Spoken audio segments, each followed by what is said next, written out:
Let me address the issues that is happening in Nigeria. First, Kenya, in the African continent. First, I am going to Kenya. After Kenya, I am going to Nigeria. Kenyan police. I want to address Kenyan police and the Kenyan army. Kenyan army. We are watching closely on what is going on in Kenya about the tax that was elevated against the people.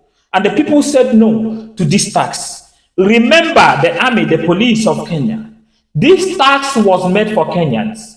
And this tax did not exempt the police. It did not exempt the army. I don't see the reason why when you will hear an order, you start coming up with live bullets against the people that is fighting for you.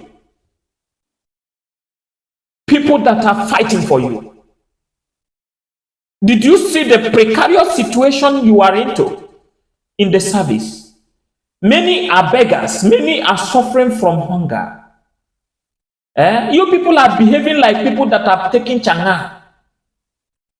Unakunua changa. Kila mtu hapo kwa soja anakunywa changa.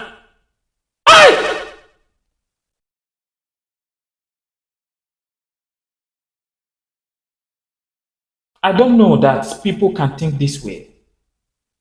I really don't know. Peaceful Kenya, that the army and the police in Kenya can behave this way. How can a man bite the finger that is feeding him? Do you want to remain hungry? I hear 32 people was killed. Not only 32, the scores have not been counted. Thousands will still die till tomorrow.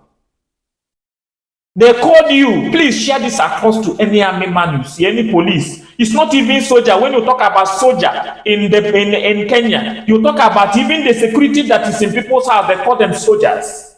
I am not talking about the soldiers. I am talking about the army. Let us differentiate them so that you know the soldier I'm talking about. I am not talking to a security that is in people's house. The soldier, the real soldiers I'm talking about, the army, Kenyan army, the Kenyan Air Force, and the Kenyan Navy. These are the people I'm talking about, and the Kenyan police. How can you people be fighting people who are fighting for you? How much are you earning? How much do you spend in a year, in a month? Before your salary will come, you have spent everything.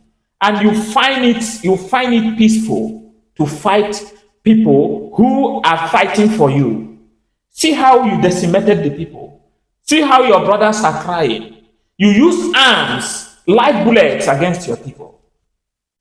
Are you going to survive? How can that country survive? How can this country survive? A peaceful country that don't know how to fight. Thank God that William Ruto have concurred to the people, but you have inflicted pains in the hearts of many. Even your MPs have suffered it. They are now prime targets of the people. When the people cook for you, you cannot finish it. And when you cook for people, they will finish it. That is why they have finished it and you have concurred. Kenyan President Ruto, when you were seeking for presidential seats, I was around when you were seeking presidential seats. I came from Philippines to Kenya to hear what you are saying. I was present the time the election was conducted on August 9th. I was there. I saw what happened. Nobody would tell me that. The election was done on August 9th. Upon all the problems that came up between you and your ally,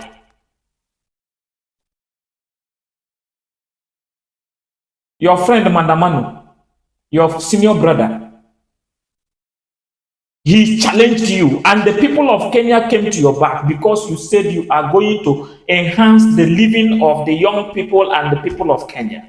Is it how to make them live a good life? Is it to kill them with army and the police? Kenyan president, answer. You have done more harm than good in the sphere.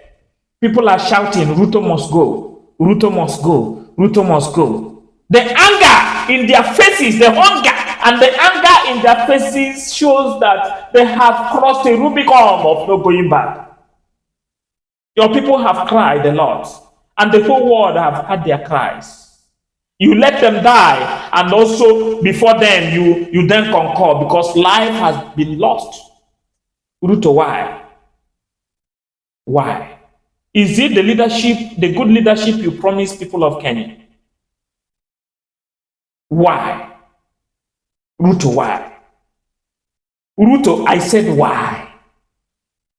Is this the promise you made to people of Kenya that they will live well when Uhuru Kenyatta was about to leave the seat?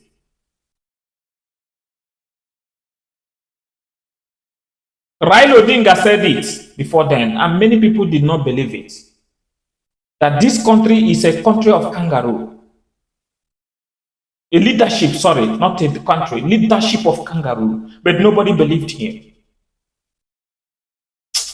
Let me draw a curtain to this. I am feeling so bad. I am feeling so bad. Please make sure you subscribe to this channel. Make sure you hit on the subscription button and share across to people. If you want to be getting first-class information before anybody, hit on the bell icon and select all. This is Wonderful Love, where we talk about love and the things God said we should do. God bless you.